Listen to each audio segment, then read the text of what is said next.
Hello everybody and welcome back to a different type of video.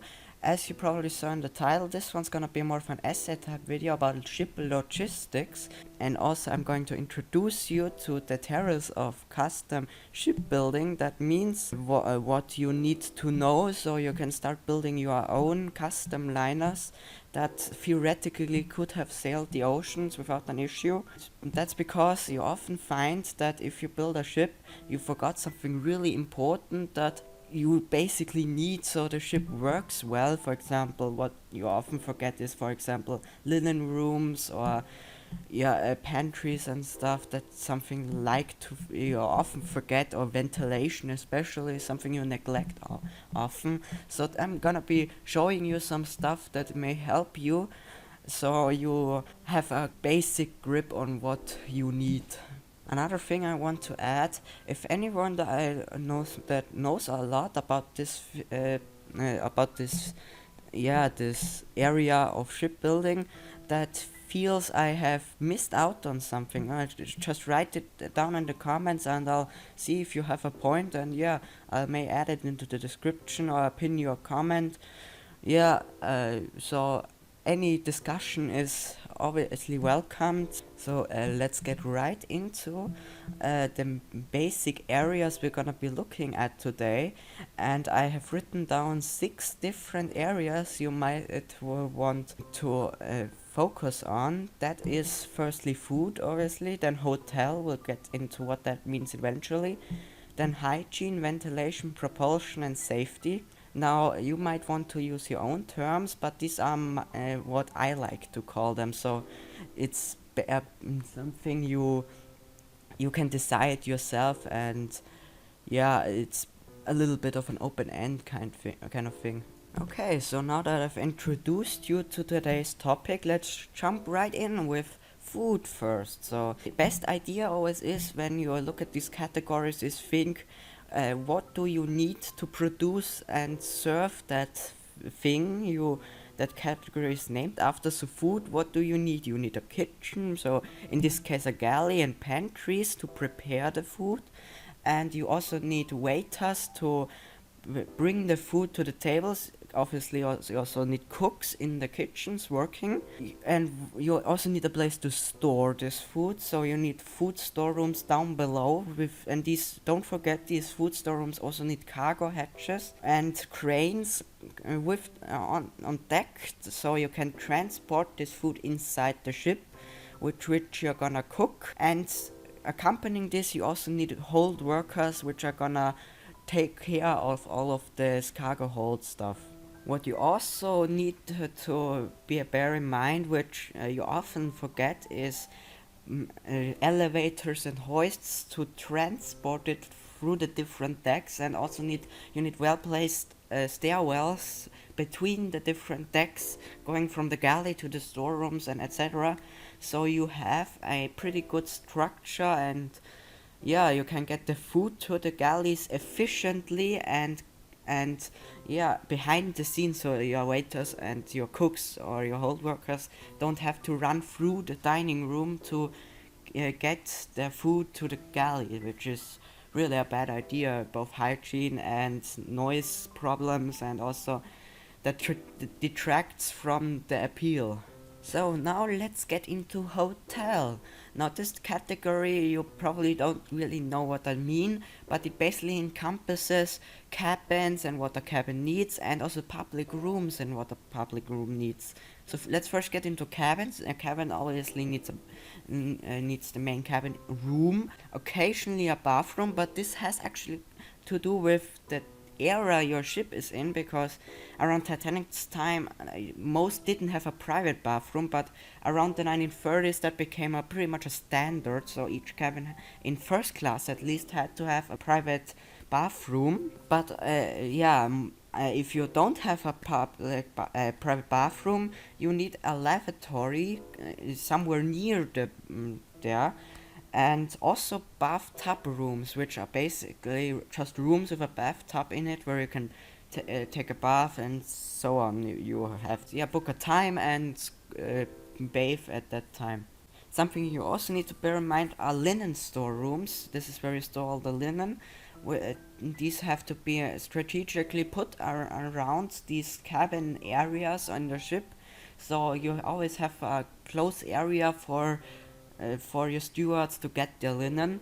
And you also need to wash this linen, so you need linen washing rooms, linen drying rooms, linen store rooms, very close, also connected with stairwells and maybe elevators. For example, on Titanic, it was right on the port side, near the area of the Turkish bath area, and they were easy to find by stewards, and it was obviously connected by the main stairwell, and that makes it easier to get distribute all the linen effectively. Now, in terms of public rooms, many of the public rooms need pantries. For example, the lounge and the smoke room need pantries, which are basically these smaller kitchen areas where you heat up the food or prepare coffee and tea. And yeah, it's just smaller galley areas which are directly connected to the galleys by hoists or service elevators, and often also stairwells, so don't forget that.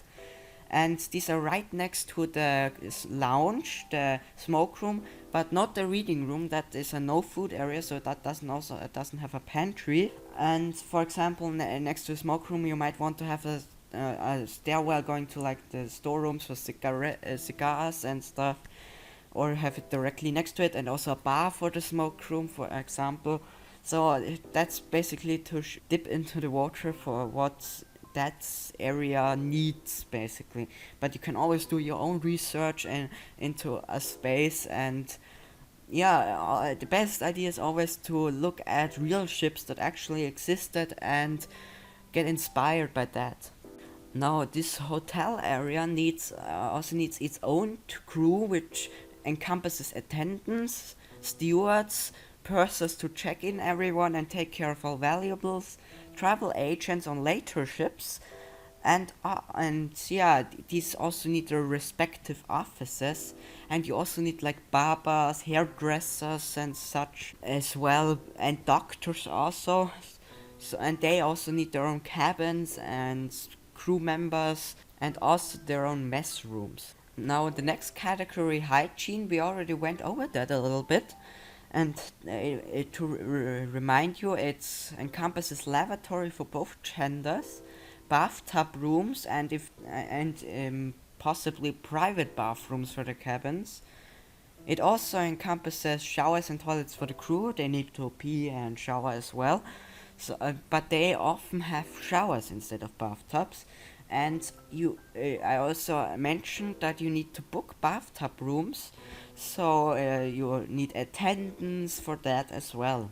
Now let's get a little bit into ventilation. So on deck you see like these humongous cowl deck ventilators, and these go down very low into the ship, where there are vent rooms which transport this air through the different areas so everyone doesn't suffocate down there. And something you also need to bear in mind is where your ship is traveling. For example, if you are going into like the Mediterranean, maybe in more South America, Middle America, maybe Africa, Southern Asia, you may need to install cooling fans for those destinations. But for example, if it's a transatlantic ocean destination, then it's probably not needed. Now let's go into the category I can say least about, but I'll still give a little bit of my take on, and that is propulsion. So a ship needs to get to from A to B in the first place, and without propulsion that's not really possible, like, except sails, but that's for really old ships. So these propulsions need obviously their engines, their boilers, and obviously fuel tanks, and they need generators, dynamos to keep the power running. And now for navigating purposes, they need a bridge, and off of that bridge they need a navigation room, they need a radio room. Then the crew needs their own cabins, so captain traditionally on the starboard side, chief officer traditionally on the port side, other deck officers, then we also need wireless operators, and down in the engine room we need firemen to put the coal or the other fuel into the boilers, and we need trimmers to transport the coal, we need greasers to grease the engines, we need engineers to take care of the engines, we need electricians to take care of generators, and that is basically all of them, but maybe I've missed one of them, so yeah, that's just say in the comment section, I'll take care of it. Now let's get into the last category, and that is safety, one of the more important categories really, and it encompasses a lot of issues as well with custom ships I've seen from people, and so I'm gonna get into that. Obviously there's watertight compartments with watertight doors on the lower decks, often also on in the black hull area, but often only on the lowest deck, like on Titanic it was F and G deck, with a little bit of E deck on the bow and the stern. And yeah, it also has to do with a little bit of the time era we're talking about. Pre-Titanic disaster, it was like on Titanic. Post of that, it went up a lot higher, and a little later, also these watertight compartments also functioned as fire breaks. So they went all the way up through the ship. A few of them did, anyways. So to save the ship from literally burning up. And something you also need to bear in mind, which is often forgotten, is emergency ladders. Because especially in the lower decks, you can't get through the sealed watertight doors. That's not possible if you wanna sink the ship. So if you not want to sink the ship at least.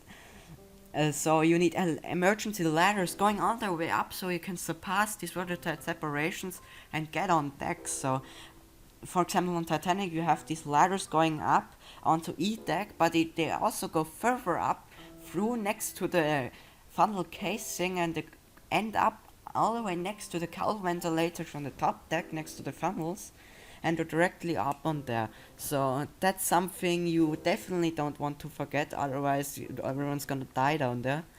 Now you also need lifeboats, and these lifeboats are not decided. The number of lifeboats are not decided on the number of passengers, but on gross registered tons, which is basically the volume of a ship. Yeah, that's a little bit weird. It passed basically a law that said how many lifeboats you need for a specified amount of GRT, and that ended at a very low amount, so that's why the Titanic, for example, only needed to have 16 lifeboats, but they actually added 4 more collapsible boats just to be sure. And yeah, some didn't care about this limit and went overboard, like I like to do. I want to be a nice guy. And yeah, it also this law was also often overhauled, so especially after Titanic. So that's something you need to research on a lot, so you can put on enough lifeboats to satisfy the current law your ship is supposed to be in. Now something else you need is, for safety, double bottom and possibly a double hull, which is basically a secondary hull bit that is further away from the exterior part. So if, for example, an iceberg hits, it only floods that little space in between and doesn't flood the main area, which is helpful, definitely. And yeah, it's definitely makes it a lot safer. And something, especially on later ships again, is what can be useful is fire suppression. So I hope you liked this video, and I hope you also learned something from it. And yeah, I haven't got anything much more to say. If you want to watch more videos, you can watch my video on detailing, my tutorial on that. And yeah, there's also other videos I have posted that might interest you. And yeah, if you like this video, leave a like, comment if you have something to comment, and yeah, maybe even subscribe, and have a good day.